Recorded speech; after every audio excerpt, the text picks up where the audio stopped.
Hal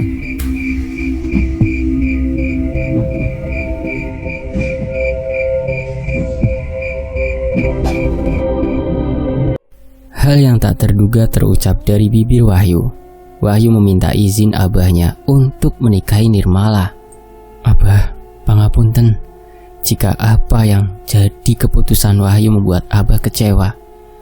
Tapi keputusan ini sudah Wahyu pikirkan matang-matang." "Wahyu, abah ngerti apa yang menjadi tujuanmu. Tapi kamu tidak perlu mengorbankan apa yang seharusnya tidak kamu korbankan." "Wahyu paham abah. Wahyu kasihan melihat dia. Sebaik-baiknya manusia adalah manusia yang bermanfaat bagi orang lain. Abah tidak bisa menghalangi apa yang jadi kemauanmu. Abah hanya pesan, hati-hati, jangan gegabah, dipikir lagi. Masih banyak cara lainnya yang bisa dilakukan." Wahyu mendatangi rumah Nirmala untuk kedua kalinya. Kali ini Wahyu mengutarakan apa yang menjadi tujuannya. "Saya senang sekali Mas Wahyu mau mengunjungiku lagi. Nanti juga akan ketemu setiap hari, Nir." "Maksud Mas Wahyu?" "Nirmala, kedatanganku ke sini, aku ingin menjadikanmu istriku. Apakah kamu bersedia menjadi pendampingku?" "Mas Wahyu serius?" "Apakah aku terlihat bercanda, Nir? Apa Mas Wahyu sudah yakin dengan apa yang Mas Wahyu katakan?" "Insya Allah aku yakin, Nirmala. Dari awal aku melihatmu, aku sudah menaruh hati padamu, dan aku tidak ingin kehadiranku di rumahmu akan menjadi fitnah nantinya. Untuk itu, aku ingin hubungan kita dihalalkan." Tak butuh waktu lama, Wahyu dan Nirmala akhirnya menikah. Pernikahan Wahyu dan Nirmala menjadi buah bibir yang menghebohkan desa tempat Nirmala tinggal. "Aku masih tidak terima wanita cantikku dinikahi orang lain," ucap salah satu Mitro, pemuda yang biasa nongkrong di warung kopi Bunah. "Halah, kamu bermimpi terlalu tinggi," sahut Bunah pemilik warung kopi. "Tapi ya aku merasa ada yang aneh," ungkap Hasan. "Aneh gimana Tosan?" Sudah bukan rahasia lagi kan? Semua sudah pada tahu jika Nirmala memakai susuk. Siapa saja orang yang terpikat susuknya tidak akan selamat. Apalagi aku pernah melihat bentuknya makhluk yang menjaga Nirmala. Takut aku jika mengingatnya. Hampir saja aku mati karena ketakutan dipelototi makhluk itu." "Wes toh, jangan ngomongin orang, ndak baik. Senengnya kok gelendengi." Meskipun Wahyu sudah menikah dengan Nirmala, namun ia tidak sungkan untuk berbaur dengan warga lain. "Bu, kopinya satu ya," tembung Wahyu. "Apa ndak dibuatkan sama istrinya, Mas?" tanya Mitro. "Di rumah ndak ada teman ngobrol, Mas. Di sini kan ada kalian-kalian ini," Wahyu menjawab dengan senyum ramah. "Ini Mas kopinya." Bu Nah memberikan secangkir kopi di hadapan Wahyu. "Matur nuwun, Bu." Hasan sedari tadi mencuri pandang ke arah Wahyu yang ternyata disadari oleh Wahyu. "Enten opo toh, Mas?" tanya Wahyu kepada Hasan. "Oh, ndak ada, Mas," jawab Hasan sungkan.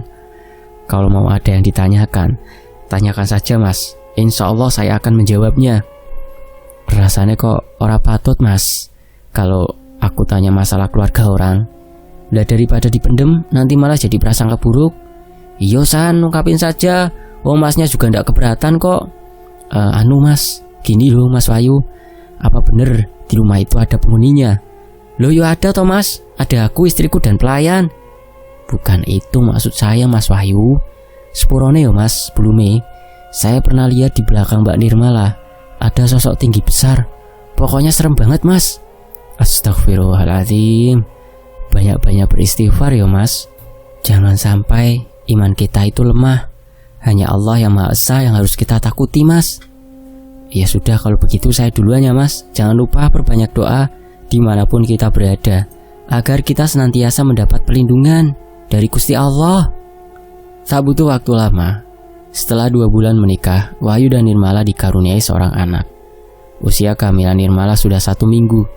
Namun sejak hamil, Nirmala semakin gemar memakan bunga gantil dan melakukan hal-hal aneh lainnya. Jika Wahyu melarangnya, maka Nirmala akan merajuk. Pernah suatu hari, Wahyu mengamati tingkah laku Nirmala di masa awal kehamilannya. Wahyu melihat Nirmala seharian asyik berendam di padusan sampai kulitnya pucat. Khawatir akan yang dilakukan istrinya, Wahyu meminta Nirmala untuk keluar padusan. "Dek, kamu udah berjam-jam lo berendam. Lihat tuh kulitmu sudah keriput karena kedinginan. Ayo mentas yuk." "Nanti mas, aku masih kepingin di sini." "Kenapa toh? Kok kamu suka banget berendam?" "Aku merasa bayi yang ada di perutku membuatku kepanasan mas. Makanya toh dek, aku minta kamu selalu berdoa. Kamu tinggalin hal-hal yang gak penting itu ya." "Aku kan sudah bilang toh mas, aku ndak suka diceramahi."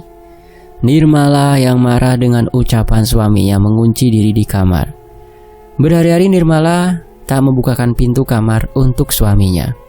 Berkali-kali Wahyu mencoba merayu Nirmala, namun tak diindahkan oleh Nirmala. Tak hanya itu, setiap tengah malam Wahyu mendengar gemerincing gelang seperti orang sedang menari. Saat Wahyu melihat di samping istrinya, sudah tidak ada di sampingnya. Wahyu mencari sumber suara tersebut. Benar saja Nirmala yang sedang menari di pendopo. Nirmala juga suka bersenandung dengan mengelus perutnya. Keanehan demi keanehan itu masih Wahyu maklumi selagi tak melukai istri dan calon anaknya. Tak seperti orang hamil kebanyakan, Nirmala tidak pernah rewel dan mengidam. Nirmala juga tidak mau diperiksakan ke dokter. Dia selalu bilang jika kehamilannya baik-baik saja. Nirmala dan Wahyu memang tidur bersama, tapi tidak di kamar. Tidak di kamar Nirmala yang dulu, karena Nirmala tak mengizinkan siapapun masuk ke kamar itu. Wahyu pernah masuk ke dalam kamar Nirmala tanpa sepengetahuan. Namun Wahyu tak mampu melawan makhluk yang tinggal di kamar itu sendirian. Dan kini kehamilan Nirmala semakin hari kian membesar. Dan kelakuan Nirmala semakin menjadi, membuat Wahyu bertambah khawatir. Takut jika anaknya dalam bahaya, Wahyu meminta izin untuk pergi ke rumah abahnya dan menceritakan semua yang terjadi pada istrinya. "Maaf nak, abah hanya bisa mendoakan dari sini. Asal kamu tahu, makhluk yang menjaga istrimu juga menginginkan anakmu." Seketika wajah Wahyu berubah pucat. Ini adalah anak pertamanya dan menjadi anak yang paling ditunggu-tunggu bagi pasangan yang baru menikah. Sama halnya dengan Wahyu. "Tapi abah, saya tidak ingin anak saya yang tidak berdosa menjadi korban." "Abah mengerti.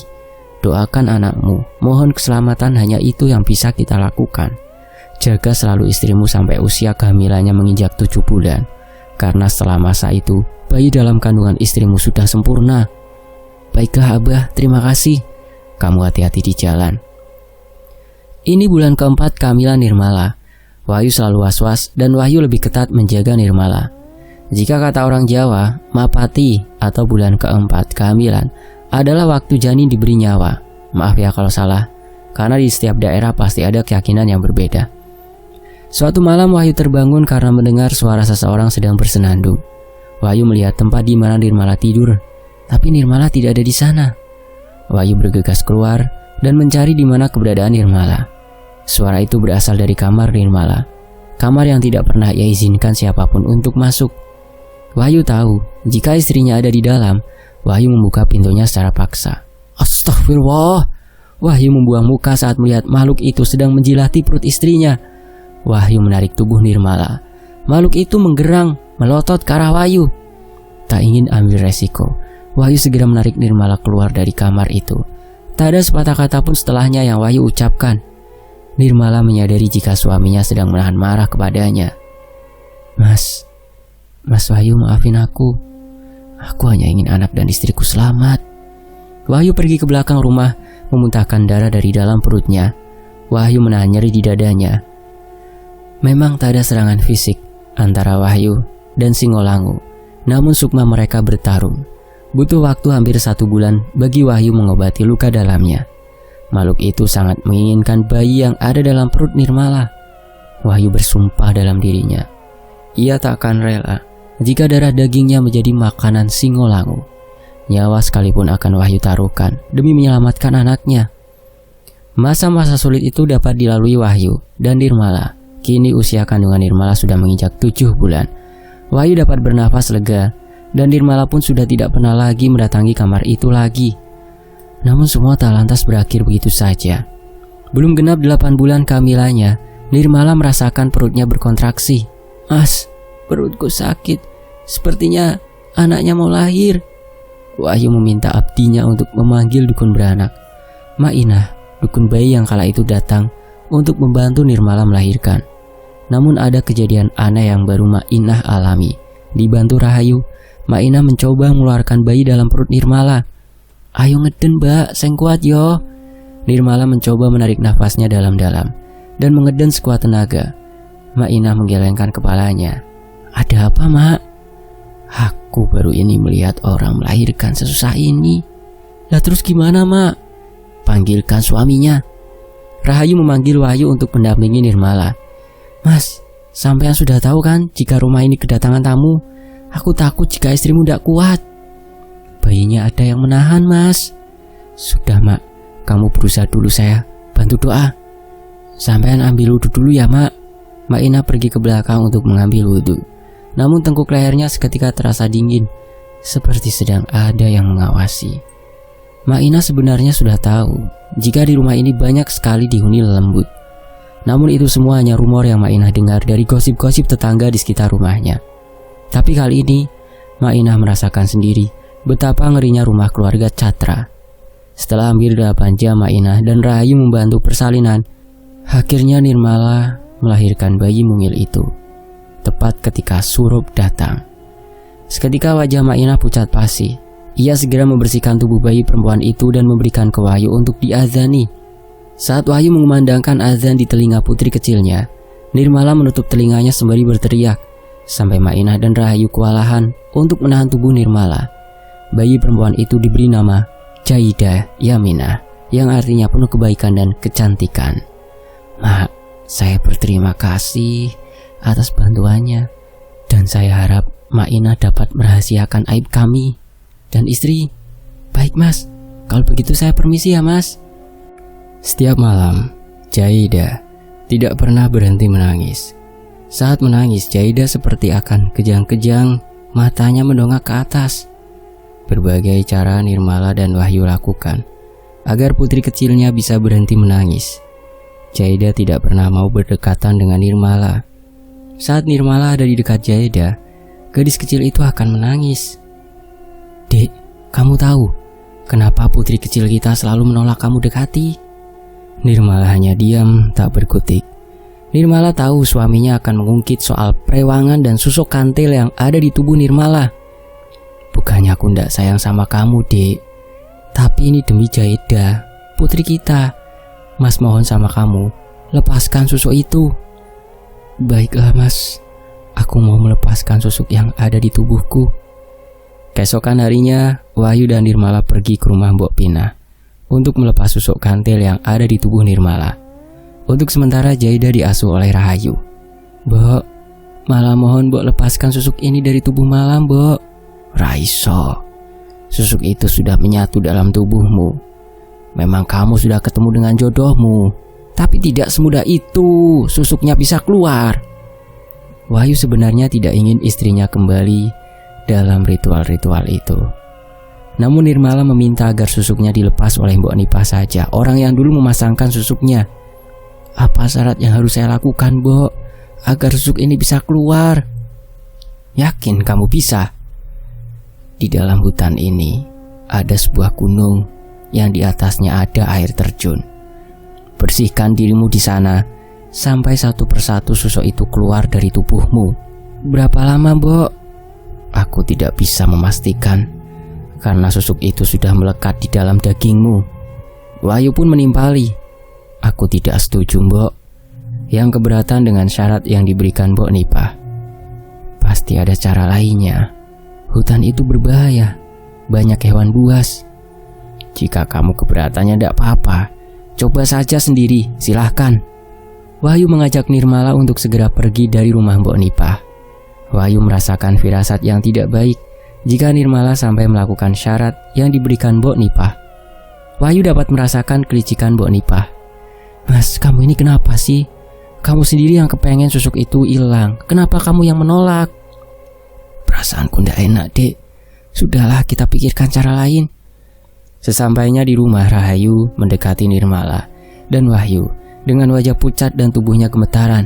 "Ada apa, Yuk? Mukamu pucat. Kamu kenapa?" Mbak, Jaidah kenapa, Yuk?" Tak sabar mendengar jawaban Rahayu, Wahyu segera berlari dan mendobrak pintu kamar Nirmala. Benar saja, di atas dipan Jaida sedang tertidur pulas. Di sampingnya ada sesosok makhluk berambut panjang hingga ke lantai. Wajahnya seperti nenek sihir dengan hidung panjang serta kulit keriput. Sosok itu menoleh ke arah Wahyu. Nirmala dan Rahayu yang sedang melihat ke arahnya.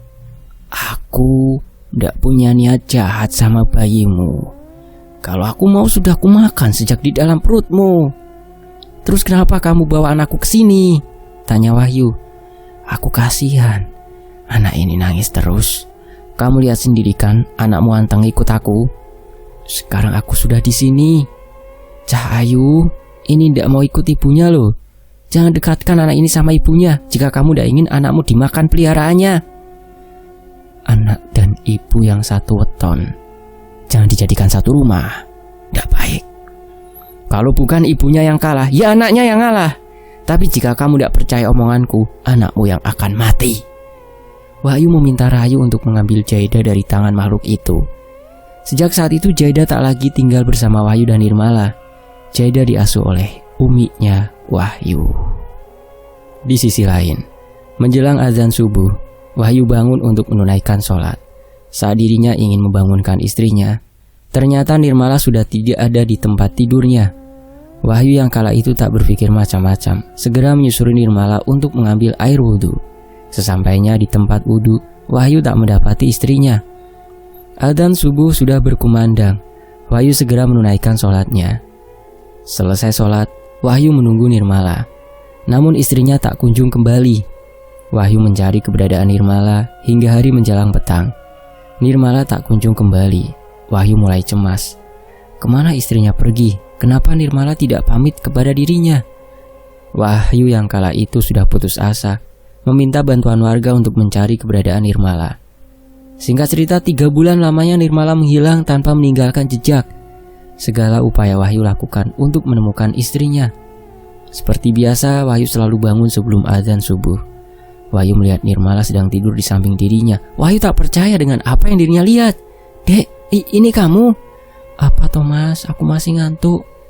Kamu dari mana saja? Ayo bangun sholat dulu. Mas saja dulu, aku masih ngantuk. Wahyu mendekati istrinya yang sedang menyisir rambut di depan cermin. Wahyu membelai mesra rambut istrinya. Nirmala tersenyum melihat tingkah manja suaminya. Kamu itu pergi kemana sih dek 3 bulan ini? Nggak kemana-mana mas. Seakan enggan menjawab pertanyaan suaminya. Nirmala memilih menghindar dari suaminya. Wahyu menyadari ada hal yang berbeda dari istrinya. Wahyu dan Nirmala hanya terpaut 2 tahun. Di usia yang semakin tua, Wahyu mengalami perubahan fisik yang signifikan dari kulit yang mulai keriput. Terkadang tubuh uban di rambutnya. Namun tidak dengan istrinya, Nirmala. Di usia yang semakin tua, Nirmala semakin terlihat cantik dan berkarisma. Sekembalinya Nirmala ke rumah Catra, kejadian demi kejadian terus terjadi. Seperti desa di mana Nirmala tinggal terkena sengkolo. Satu persatu anak kecil di desa itu jatuh sakit dan berujung kematian. Warga desa menyebutnya sengkolo kantil, karena setiap balita atau anak-anak yang jauh dari ibunya akan kejang-kejang lalu meninggal. Salah satu yang terkena wabah kantil adalah anak dari pasangan Mbak Lika dan Mas Putro. Mereka memiliki anak balita berusia 3 tahun, namanya Adel. Mbak Lika dan Mas Putra keluarga yang sederhana, sehingga Mbak Lika juga harus bekerja untuk membantu perekonomian keluarga kecilnya. Adel dititipkan oleh tetangga sebelah rumahnya selama Mbak Lika bekerja dan akan dijemput seusai Mbak Lika pulang kerja. Tapi hari itu mendadak badan Adel panas, dan panasnya sangat tinggi. Mbak Ratna yang waktu itu dipasrahi Mbak Lika untuk menjaga Adel bingung dengan kondisi Adel. Adel terus menangis dan memanggil-manggil ibunya. Kepanikan Mbak Ratna bertambah saat kondisi Adel tak kunjung reda, meskipun sudah diberi obat penurun panas oleh Mbak Ratna. Akhirnya Mbak Ratna meminta Mbak Lika untuk segera pulang.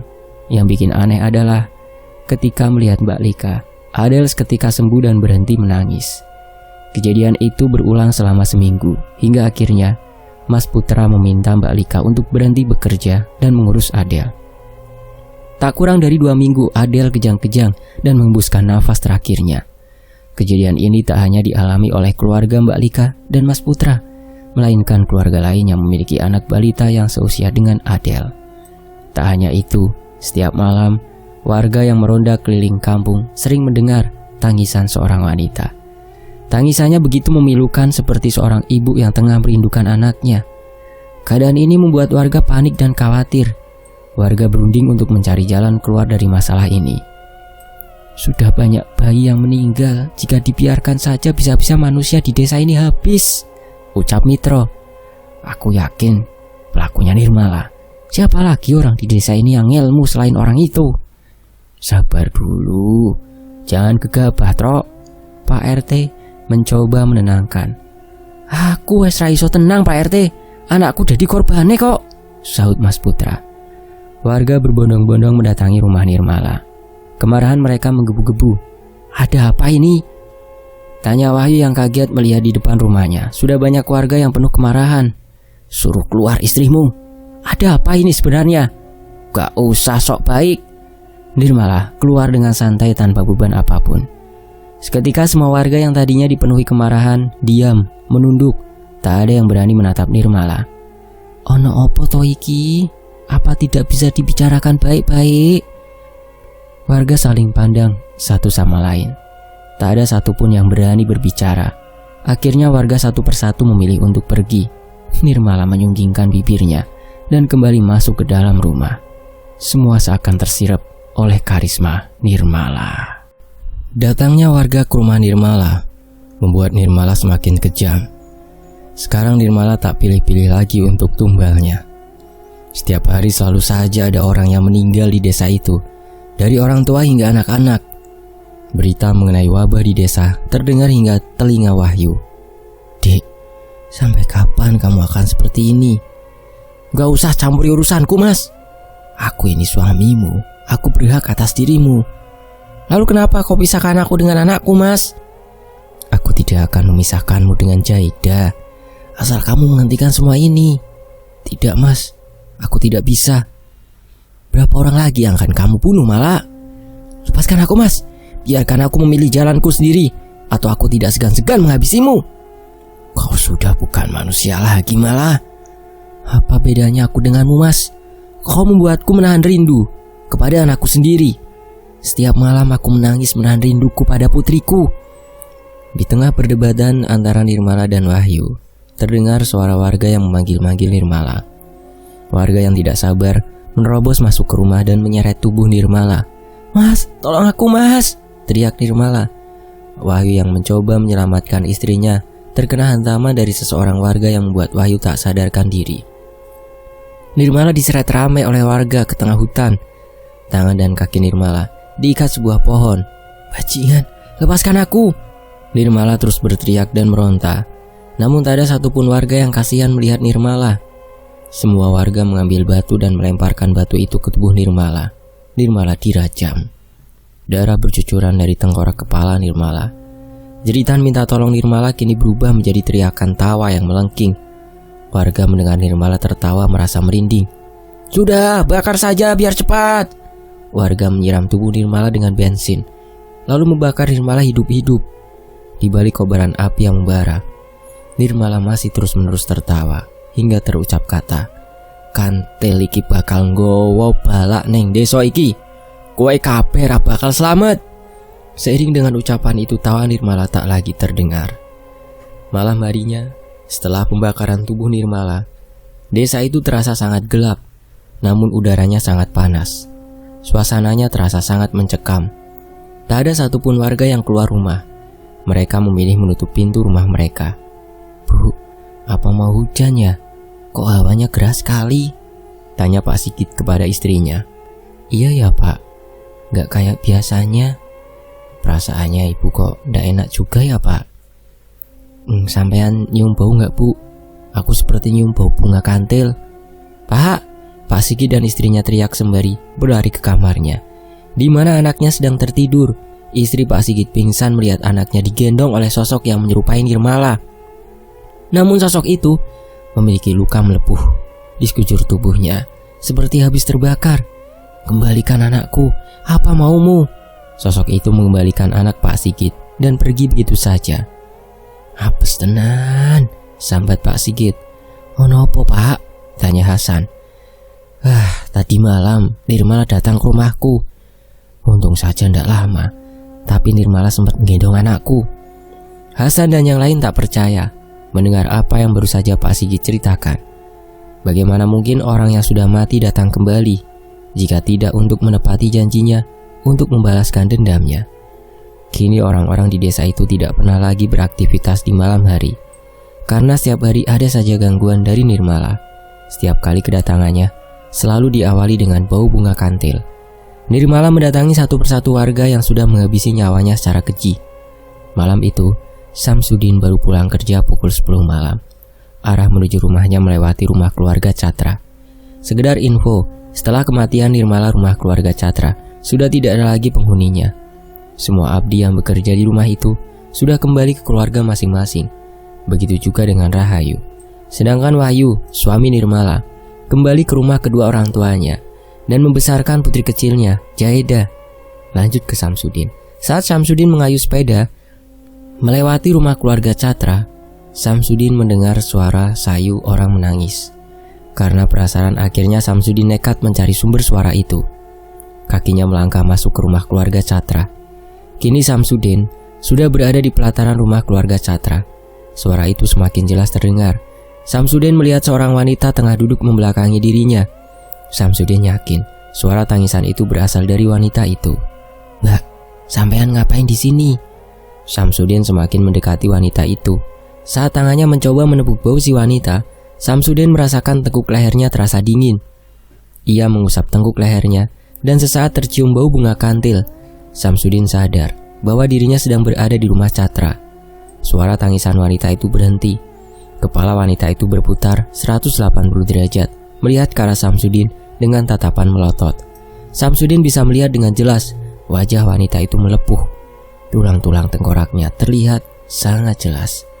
Kini bau kembang kantil itu berubah menjadi bau busuk yang menyengat. Samsudin tak dapat bergerak.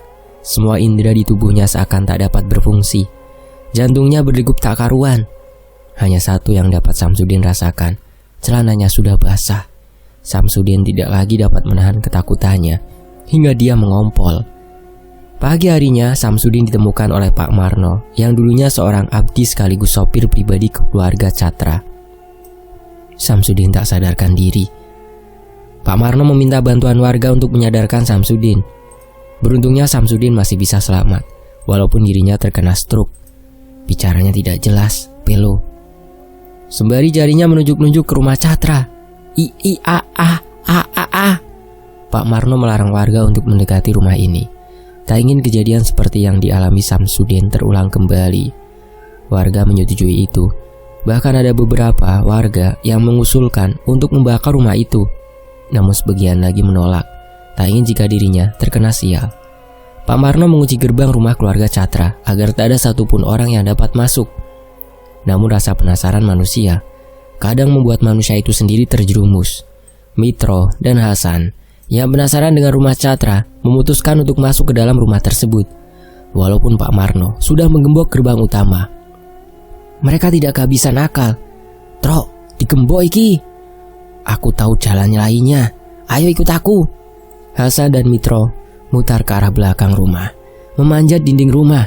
"San, mabuk kembang, jancuk." "Alah tanggung Tro, aku sudah terlanjur penasaran." "San, balik wae yuk." "Ah, penakut sekali kamu Tro. Ada yang lewat." "Bayanganmu tok paling iku." Mereka berdua terdiam.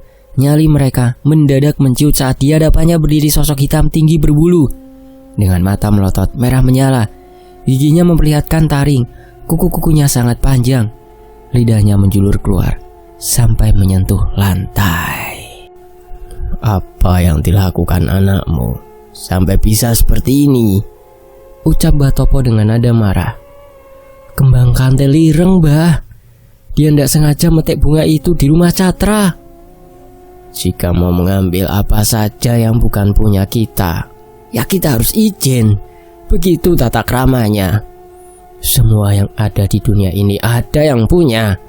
Apalagi mengambil apapun yang ada di tanah tumbal. Ya seperti ini akibatnya jika pemiliknya tidak suka kepunyaannya diambil."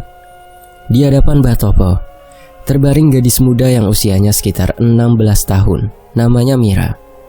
Jam pulang sekolah, Mira dan bersama ketiga temannya berjalan bersama untuk pulang ke rumah. Namun karena ada satu pelajaran yang kosong, Mira dan ketiga temannya pulang lebih awal dari biasanya. "Mir, pulangnya muter yuk. Aku penasaran, pengen lihat rumah Catra," ajak Dinda. Aku gak mau. Aku sudah diperingatin sama ibuku, jangan mendekati rumah itu.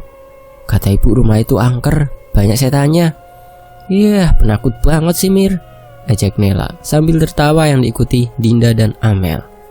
Kesal mendengar ejekan teman-temannya, Mira akhirnya mengikuti apa kemauan teman-temannya. Lagi pula, Mira juga penasaran, ada apa sebenarnya di rumah itu sampai ibunya melarang dirinya untuk mendekati rumah itu. Keempat gadis itu sampai di depan gerbang Catra. Ada perasaan tidak enak yang Mira rasakan setelah melihat rumah itu. Terlebih, Mira sudah diperlihatkan oleh salah satu penunggu rumah itu yang terus melihat ke arah Mira sambil menggelengkan kepalanya. Karena tidak ingin kembali diejek oleh temannya, Mira pun akhirnya ikut membantu Dinda dan yang lain untuk membuka paksa gemboknya. "Guys, harus banget ya kita ngelakuin ini." "Opo Mir, kamu ketakutan? Pulang dulu, ada apa-apa Mir kalau takut," ejek Nela. Memang Nela ini mulutnya agak kurang dikasih paham. Begitu Nel, menghina sekali sih kamu. Kalau kita dituduh maling gimana?" "Yes, kebuka," seru Nela. Ayo masuk." Sebentar dulu, jangan masuk seenaknya, ndak sopan." Ketiga temannya tak mendengarkan apa yang Mira katakan. Mereka mengitari sekitar rumah Catra seperti sedang mencari sesuatu. "Nela, Dinda, sini!" teriak Amel. Nela dan Dinda segera berlari ke tempat Amel berada. Mira yang penasaran pun ikut berlari ke tempat Amel. "Kalian semua ngapain?" seru Mira yang mulai gelisah melihat apa yang dilakukan ketiga temannya. "Ini kuburannya Nirmala kan Din?" tanya Nela. "Sepertinya sih iya Nel," jawab Dinda. Mira merasakan ada yang baru saja lewat di belakangnya. Mira menoleh ke belakang memastikan jika ada sesuatu di belakangnya. Namun tidak ada apapun di belakang Mira, kecuali rumput ilalang yang tumbuh liar serta bunga kantil yang tumbuh tak terawat. "Ayo dong pulang, sudah sore ini," rengek Mira. Iya udah sore. Din, Mel, ayo pulang, lagian udah ketemu juga." Mereka berempat meninggalkan rumah Catra. Selama perjalanan pulang, Mira merasa ada yang mengikuti dirinya. Dan sesekali Mira mencium bau bunga kantil. Namun ekspresi teman-temannya masih biasa saja. Tak ada yang memperlihatkan gelagat yang aneh. Terlebih, mereka masih asyik bercerita soal rumah Catra dan Nirmala. "Jangan sampai kita metik bunga yang ada di rumah Catra, apalagi bunga kantil ireng," ucap Nela. "Lah emangnya kenapa Nel?" tanya Mira penasaran. "Mosok kamu ndak tahu Mir?" Mira menggelengkan kepalanya. "Kata ibuku, siapa saja yang ngambil apapun yang ada di rumah Catra akan diikuti demit." Seketika jantung Mira berhenti berdetak. Suhu tubuhnya mendadak dingin. "Kamu kenapa Mir? Kok pucat begitu?" tanya Amel. "Kamu ndak ngambil apa-apa kan Mir?" Mira menggeleng. "Ya wes tah nek ngono, kalau gitu aman."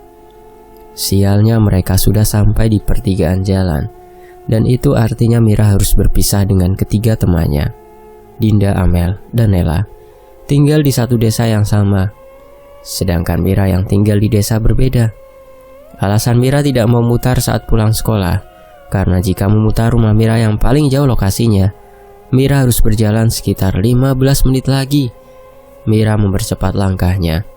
Ia harus sampai rumah sebelum adzan maghrib berkumandang. Singkat cerita, setelah selesai makan malam, Mira membuka-buka buku pelajarannya, mengulang kembali apa yang tadi diajarkan.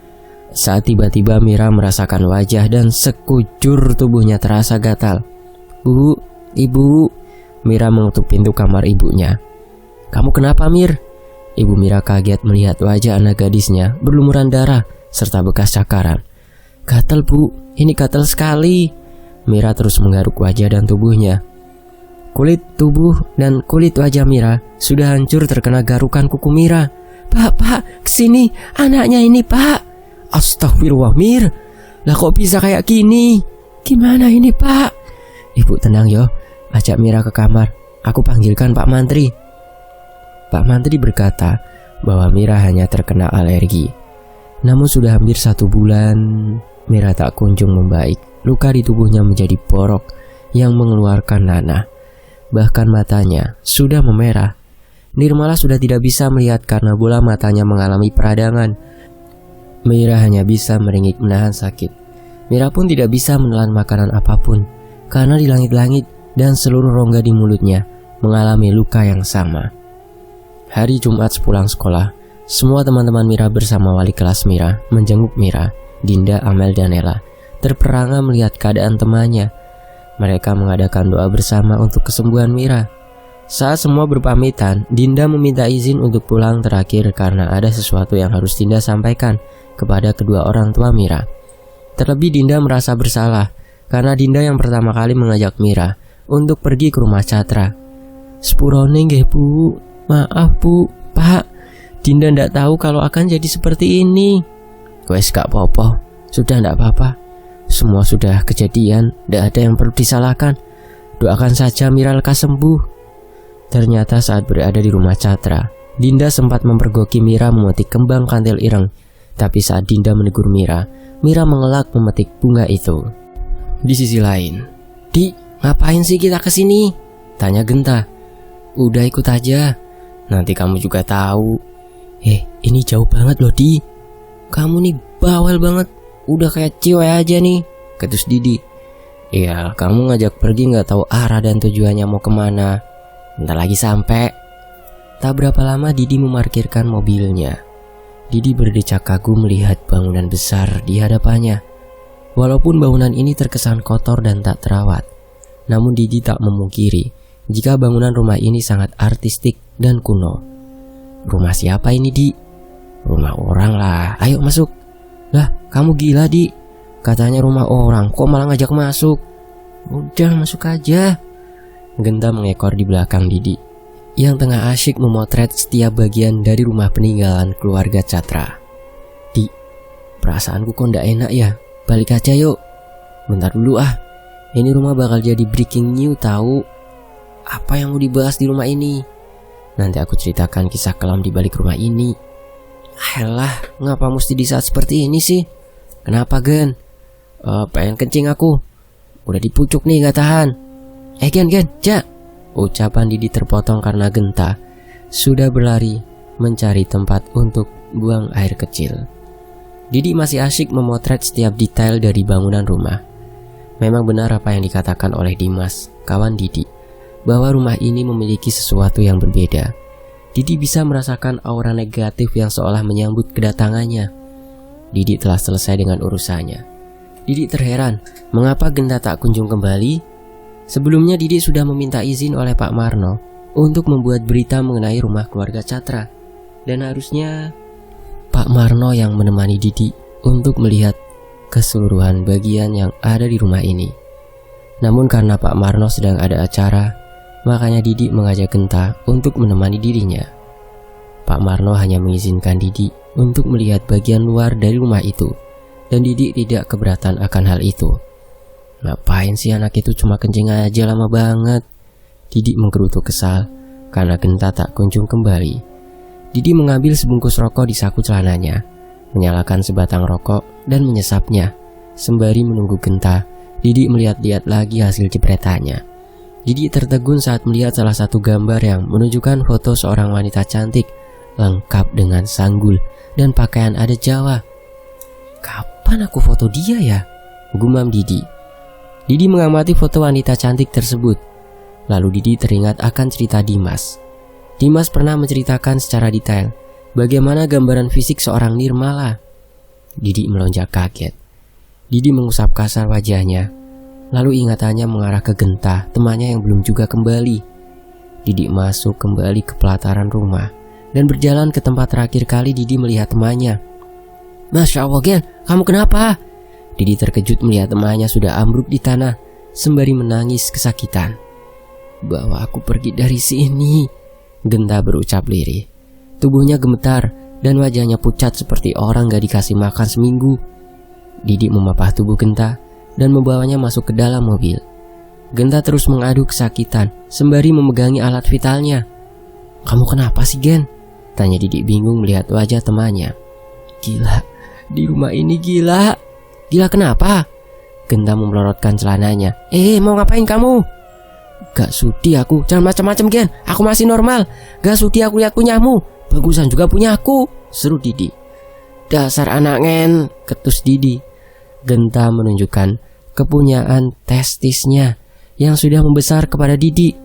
Besarnya melebihi 2 kepalan tangan orang dewasa. "Astagfirullah, Gen." Didi melotot kaget. "Kok bisa kayak gitu?" "Di, aku udah gak tahan lagi, Di, ini sakit banget," rengek Genta. Didi mengambil ponsel miliknya dan menelpon seseorang. Didi melajukan mobilnya untuk segera sampai ke rumah Pak Marno. Ya, orang yang Didi telepon tadi adalah Pak Marno. Didi tidak tahu harus meminta tolong kepada siapa lagi.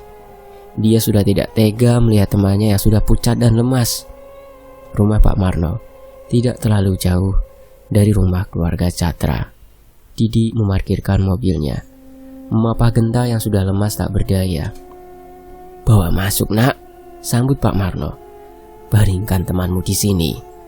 Didi membaringkan tubuh Genta di atas dipan beralaskan anyaman tikar yang terbuat dari rotan. "Kok bisa temanmu seperti ini?" Anu Pak, saya juga ndak tahu, dia hanya pamit buat buang air kecil. Tapi pas saya samperin udah seperti ini." "Walah, temanmu ngoyo di mana memangnya?" "Di dekat pohon, Pak, yang banyak bunga kantilnya." "Apa kamu dan temanmu tidak melihat kalau di situ ada kuburan?" "Ah, kuburan?" "Ya, temanmu ini kenceng di atas kuburan pemilik rumah, makanya anunya bisa sebesar itu." "Terus gimana, Pak?" "Bapak bantu sebisanya ya. Semoga saja temanmu ini masih diberi keselamatan. Tapi setelah ini kalian harus meminta maaf kepada Nirmala." "Nirmala?" tanya Didi. "Iya, makam itu adalah makam milik Nirmala." Ini bukan, Pak." Didi menunjukkan hasil jepretannya kepada Pak Marno. Pak Marno memandangi foto itu cukup lama. Pak, mencoba menyadarkan Pak Marno dari lamunannya. "Kamu tunggu di sini sebentar." Pak Marno pergi ke dapur rumahnya. Didi mengamati jika dari tadi dirinya tidak melihat penghuni lain di rumah ini kecuali Pak Marno. Pak Marno datang membawa segelas air, beras, kunyit, dan daun bangle. Pak Marno memasukkan beras, kunyit, dan daun bengkle ke dalam mulutnya, mengunyahnya beberapa kali, lalu melepehnya dan mengusapkan ke anunya Genta. Genta juga diberi minum yang sudah Pak Marno beri doa. "Sudah, kalian sementara menginap di sini dulu sampai kondisi temanmu membaik." "Terima kasih, Pak." Didi tidak menolak permintaan Pak Marno karena melihat kondisi Genta yang memprihatinkan serta langit yang sudah mulai gelap. Didi menatap ke arah Genta yang sudah tertidur pulas. Didi tidak bisa tidur. Saat dirinya memejamkan mata, wajah Nirmala selalu hadir. Andai saja Nirmala masih hidup, mungkin udah aku jadiin istri. Tak dapat tidur membuat pikiran Didi ngelantur kemana-mana. Didi membuka kembali kameranya. Dilihatnya wajah Nirmala. Dia sungguh cantik, gumam Didi. Tiba-tiba dari arah luar, Didi mendengar seseorang memanggil namanya. "Mas Didi, keluar Mas." Suara itu sangat lembut, membuat Didi penasaran siapa yang memanggil namanya selembut itu. "Mas Didi, metuwo Mas." Didi beranjak dari tidurnya, melangkah menuju pintu. Ceklek. Didi membuka pintu. Namun tak ada siapapun di sana. Didi terkejut saat Pak Marno menepuk bahunya. "Astagfirullah, Bapak membuat saya kaget." "Lah opo awakmu? Malam-malam buka pintu?" Tadi ada yang manggil, Pak. Tapi pas saya buka pintunya gak ada siapa-siapa." Didi menggaruk kepalanya bingung. "Sudah, masuk." Didi merebahkan tubuhnya di sebelah Genta yang masih terlelap tidur.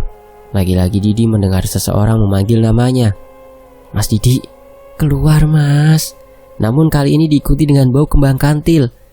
Didi terbangun di atas gundukan tanah. Didi mengerjapkan matanya, memperjelas pandangannya. Bagaimana bisa dirinya terbangun di atas kuburan Nirmala? Didi bergegas keluar dari rumah itu dengan tergesa-gesa. Tanpa sadar tubuhnya menabrak seseorang dan Didi ambruk. "Kamu ngapain lari-lari, Di?" Tanya Genta yang bingung melihat Didi seperti orang yang sedang dikejar demit. Kamu ngapain di sini? Aku sama Pak Marno nyariin kamu. Didi tak menjawab pertanyaan Genta. Bibirnya masih bergetar. Kamu udah sembuh kan? Tanya Didi. Lah kamu itu ditanya malah gantian nanya, ketus Genta. Sudah jangan ribut. Kalian berdua sekarang minta maaf kepada Nirmala karena kalian sudah lancang dan tidak sopan. Didi dan Genta menunduk sembari berjalan menuju makam Nirmala. Mereka memohon maaf atas sikapnya yang sudah lancang. Didi mengembalikan bunga kantil ireng yang sebelumnya ia petik. Beruntung Didi hanya diganggu saja, tidak seperti Mira yang mengalami nasib yang sangat memprihatinkan. Setelahnya Genta dan Didi pamit untuk kembali ke kotanya. Lagi pula anunya Genta sudah lebih baik, tidak sebesar kemarin, walaupun belum sepenuhnya kembali total. Didi mengurungkan niatnya untuk membuat berita mengenai rumah Catra. Pak, Jaida mimpi pak, adu Jaida kepada Wahyu ayahnya. Mimpi apa sayang? Jaida mimpi ibu pak. Ibu teriak-teriak minta tolong. Tubuh ibu kebakar pak. Tangan dan kaki ibu diikat. Ibu kesakitan. Astagfirullah. Wahyu mengusap dadanya. Apa yang Jaida ceritakan sama persis dengan apa yang Nirmala alami. Pak, boleh kan Jaida datang ke makam ibu? Jaida kangen pak. Boleh sayang. Lusa kita ke makam ibu ya. Untuk waktu yang lama ini adalah kali pertama Wahyu menginjakan kakinya kembali ke rumah itu. Rumah yang membuat Wahyu menahan air matanya jika mengingat kejadian demi kejadian yang menimpa keluarganya. Ini rumah siapa pak? Tanya Jaida kecil yang usianya kini sudah 7 tahun. Ini rumah mendiang ibumu. Lalu di mana makam ibu pak? Nanti bapak tunjukkan. Apa kita akan masuk pak? Iya, kita akan masuk ke dalam sayang. Wahyu membuka gembok pintu. Saat Wahyu membuka daun pintu, terdengar bunyi engsel yang berdecit karena dimakan karat. Alasan Wahyu membuka kembali rumah itu karena ingin mengambil lukisan Nirmala. Karena Jaida selalu merengek ingin melihat wajah ibunya. Kamu tunggu di sini ya, jangan kemana-mana. Bapak masuk sebentar. Jaida mengangguk. Jaida. Jaida mendengar seseorang memanggil namanya. Jaida berlari ke arah sumber suara. Jaida, ini ibu sayang. Ibu? Sini nak, ibu kangen sekali sama kamu. Peluk ibu Jaida. Dengan ragu Jaida melangkahkan kakinya mendekat ke Nirmala. Ibu? Ini ibu? Tanya Jaida dengan mata berbinar. Iya sayang. Nirmala memeluk tubuh anaknya, anak yang selalu dirinya rindukan hingga akhir hayatnya. Bahkan di saat terakhirnya, dia hanya ingin melihat wajah putri kecilnya. Ibu kenapa menangis? Tanya Jaida sembari mengusap air mata Nirmala. Ibu tidak suka ya Jaida datang ke sini. Ibu bahagia sayang. Ibu kenapa pergi ninggalin Jaida? Ibu gak sayang ya sama Jaida? Siapa yang bilang sayang? Asal Jaida tahu betapa sayangnya ibu sama Jaida. Bapak selalu bilang katanya wajah Jaida mirip sekali dengan ibu. Oh ya? Ibu jangan tinggalin Jaida lagi ya. Jaida mau sama ibu.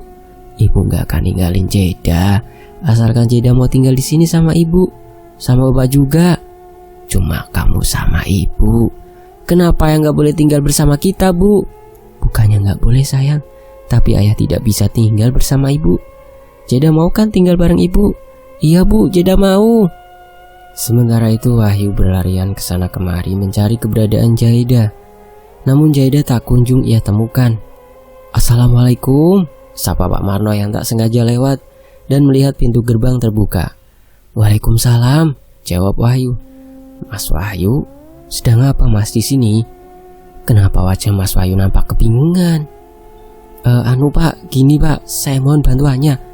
Tadi saya datang ke sini dengan putri saya, Jaida. Namun sekarang putri saya tidak ada. Nah, tidak ada bagaimana maksud Mas Wahyu? Saya sudah mencari ke sana kemari tapi anak saya tidak ada. Mas Wahyu tenang dulu ya. Saya akan meminta bantuan warga untuk mencari putri Mas Wahyu. Matur suwun nggih, Pak. Pak Marno datang dengan beberapa orang warga. Dengan berbekal obor di tangannya, mereka semua mulai mencari keberadaan Jaida. Salah seorang warga diminta untuk mengumandangkan azan. Hari sudah gelap namun Jaida tak kunjung ditemukan. Mas Wahyu sabar ya, Jaida sedang dibawa ibunya. Wahyu meminta semua warga untuk kembali ke rumah masing-masing. Karena hari semakin larut, Pak Marno menawarkan Wahyu untuk pulang bersamanya, namun Wahyu menolak. Selama 3 hari 3 malam Wahyu berzikir di depan rumah Catra. Pak Marno yang melihat Wahyu merasa iba.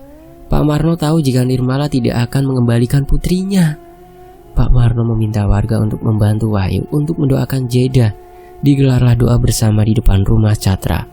Wahyu sudah lemas dan pucat karena selama 3 hari berturut-turut dia tidak makan, tidak minum, bahkan sama sekali tidak beranjak dari tempatnya sekarang berada. "Kasihan sekali Mas Wahyu," ucap salah seorang warga. "Ya sudah, mari kita bantu doa agar putrinya segera kembali. Pasti putrinya lagi dibawa sama ibunya." "Hus, sudah, jangan ngomongin orang yang sedang berduka." Para warga duduk berdampingan berzikir dan mengaji bersama. Pak Marno duduk di sebelah Mas Wahyu yang wajahnya sudah pucat. Mas Wahyu selalu menolak jika ditawari minuman atau makanan oleh Pak Marno. Mas Wahyu seperti orang yang kehilangan jiwanya. Nelangsa sekali melihatnya. Salah seorang warga berteriak saat melihat gadis kecil tertidur di atas kuburan Nirmala. "Astagfirullah, ini anaknya di sini." Mas Wahyu yang mendengar teriakan warga segera mendekat. Matanya mengeluarkan air mata saat ia dapat memeluk wajah putrinya kembali. Namun tubuh Jeda sangat panas. Mas Wahyu dan Jeda sementara tinggal di rumah Pak Marno. "Assalamualaikum," ucap seseorang dari luar pintu yang ternyata adalah Bayu Aji, paman Wahyu. "Waalaikumsalam," jawab Pak Marno. Dan Wahyu berbarengan. Wahyu menyalami tangan Bayu Aji. "Le, ada apa? Kamu kesini kok nggak ngabarin paman?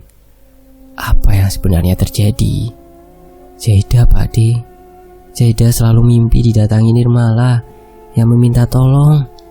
Makanya saya bawa Jeda ziarah ke makam ibunya." "Walah, gitu toh ceritanya." "Iya, Pak De. Aku nggak tahu kalau semuanya akan seperti ini." Sudah, yang sudah ya sudah. Terus biar anakmu?" "Masih panas, Pak De." "Sebentar lagi sembuh. Anakmu hanya kangen dengan ibunya." "Nah, kamu kan tahu kenapa Jeda dijauhkan dari Nirmala kan?" "Nggih, Pak De, ngertos." Orang yang sudah memakai susuk kantel ireng gak boleh yang namanya punya anak. Karena apa? Bisa menggerogoti nyawa anaknya. Karena itu Betari anakku ngangkat Nirmala jadi anaknya. Karena Betari gak punya hubungan darah sama Nirmala. Beda cerita jika Nirmala sama Jeda. Satu lagi, Jeda punya hari lahir yang sama seperti Nirmala. Gak bisa jika kamu pertemukan. Wahyu memikirkan semua perkataan yang diucapkan Bayu Aji. Dirinya tak menyangka jika apa yang dilakukan sudah kelewat batas. Bahkan tak ada yang namanya darah daging. "Mas Wahyu, makan dulu," ajak Pak Marno. "Nggih, Pak, matur nuwun." Saya tahu berat untuk Mas Wahyu menerima semua ini. Tapi Mas Wahyu harus tahu, Nirmala tidak sepenuhnya bersalah. Dia hanya diperalat untuk membebaskan Nyai Batari dari karmanya. Tapi dia tega menyakiti darah dagingnya sendiri. Sudah, mari makan dulu, Mas." "Bapak, Jeda mau ketemu sama ibu." Jeda terus menangis. "Bawalah Jeda pulang, Mas. Nanti akan ada waktunya Jeda kembali ke tempat ini untuk mencari kebenaran soal ibunya." Di sisi lain, teriakan Martono terdengar hingga keluar, membuat warga yang mendengarnya berbondong-bondong ke rumah Martono. Martono adalah salah satu dari puluhan warga yang ikut membakar hidup-hidup Nirmala. "Nak, sadarlah nak, nyebut nak," ucap Bu Jumini, ibu dari Martono. Martono terus berteriak sampai pita suaranya terputus. Tak ada yang tahu mengapa Martono bisa sampai seperti itu. Flashback. "Mar, kamu beneran mau ngelakuin itu?" tanya Aris kepada Martono. "Beneran, Riz, ini kesempatan emas." "Kesempatan emas ndasmu," sembari menoyor kepala Martono. "Lagian Yoris, aku penasaran, katanya jika kita menikah sama setan bisa bikin kaya." "Jancuk, ngelmu di mana kamu? Hah? Dapat info seperti itu yang ada kamu mati dimakan setan, Mar." "Awas yo, jika aku kaya, uangku banyak. Jangan dekat aku, Riz. Awas kamu." Wah, ora sudi, Mar. Malam itu Martono mendatangi sebuah gubuk tua di sebuah kota terpencil. Kedatangan Martono disambut oleh pria tua. Ya, bisa disebut pria tua itu adalah seorang dukun. Kamu sudah yakin? Sudah mantap? Sampun, Mbah. Apa yang sudah didapat tidak bisa dikembalikan lagi. Ya, Mbah, saya sudah tahu. Ya wes, kalau begitu bawa ke sini syarat yang aku minta. Martono mengeluarkan kantong plastik hitam dari dalam tasnya, yang ternyata kain kafan yang sudah lusuh terkena tanah, serta beberapa potongan rambut. Sang dukun menerima kantong kresek itu dan memulai ritualnya. Martono dimandikan bunga 7 rupa. Disitulah Martono melihat dirinya dikelilingi banyak sekali demit. Ini kali pertama Martono melihat makhluk-makhluk seperti itu. Ada perasaan takut yang terlintas di hati Martono. Masuklah ke dalam kamar itu. Nanti malam jam 12 malam, istrimu akan datang menemuimu. Martono merebahkan tubuhnya di atas dipan tanpa kasur, hanya alas tikar. Martono melipat tangannya ke belakang sebagai bantal. Anginnya masuk, membuat tubuhnya menggigil karena tubuhnya yang masih basah karena air kembang, serta Martono hanya memakai sarung dan bertelanjang dada. Rasa kantuk menghampiri Martono. Martono memejamkan mata sampai suara lirih terdengar di telinganya. Seseorang sedang membelai lembut wajah Martono. Martono mengerjapkan matanya. Dalam hatinya berkata, "Inikah istrinya?" Martono menganga saat di sampingnya ada seorang gadis yang parasnya sangat cantik. Layaknya seorang suami istri, mereka pun mantap-mantap. Paginya Martono bangun. Tubuhnya terasa pegal sekali, namun ingatannya masih jelas mengingat kejadian semalam. Saat dirinya bermantapan dengan istrinya, yaitu Demit. Namun saat dirinya mencari istrinya, Martono tidak dapat menemukan keberadaannya. Martono pamit untuk kembali pulang ke rumahnya. Sang dukun memberitahu apa saja yang harus Martono lakukan dan bagaimana untuk memanggil istrinya untuk datang. Martono menganggukkan kepala saat sang dukun menjelaskan. Dari sini Martono tahu jika istrinya hanya akan datang jika Martono panggil. Keberuntungan demi keberuntungan menghampiri Martono. Kurang dari 3 bulan, Martono sudah bisa membangun rumah orang tuanya serta membeli mobil baru. Yang dulunya hanya seorang pengangguran sukses, kini Martono benar-benar menjadi orang sukses. Wah, aku kira kamu sudah tidak mau kumpul sama kita, Mar, ucap Danu yang salah satu teman nongkrong Martono. Berbeda dengan Danu yang kagum dan takjub melihat perubahan Martono. Aris memandang Martono biasa. Namun Aris hanya kicep, tak mengucapkan sepatah kata pun. Aris lebih memilih fokus dengan pisang goreng yang sedang ia nikmati. "Resepnya apa, Mar?" tanya Danu. "Gak usah cari tahu Dan, daripada kamu menyesal," sahut Aris. Aku ngerti, Res. Kamu sebenarnya juga ingin kan lihat aku sekarang? Makanya, Res, gak usah sok suci kamu. Aku pulang dulu, Res. Lah kok bali toh, Res? Aris pulang bukan karena dirinya tidak suka dengan kehadiran Martono. Namun Aris sudah tidak bisa lagi menahan bau anyir dari tubuh Martono. Dan begitulah saat Martono melakukan ritual. Kita kembali ke masa sekarang. Lalu apa hubungannya Martono dengan Nirmala? Kita bahas di sini. Sewaktu kejadian naas yang menimpa Nirmala, sebenarnya Martono tidak banyak ikut andil. Dia hanya ikut menyaksikan kejadian itu. Martono adalah salah satu pria yang pernah menaruh hati pada Nirmala. Namun kala itu Martono hanyalah seorang pengangguran. Maka dia hanya bisa menahan rasa cintanya kepada Nirmala saat mendengar mengenai tali pati, yang artinya pernikahan seseorang dengan orang yang sudah meninggal, yang diikatkan dalam satu ikatan dengan kain kafan orang yang sudah meninggal.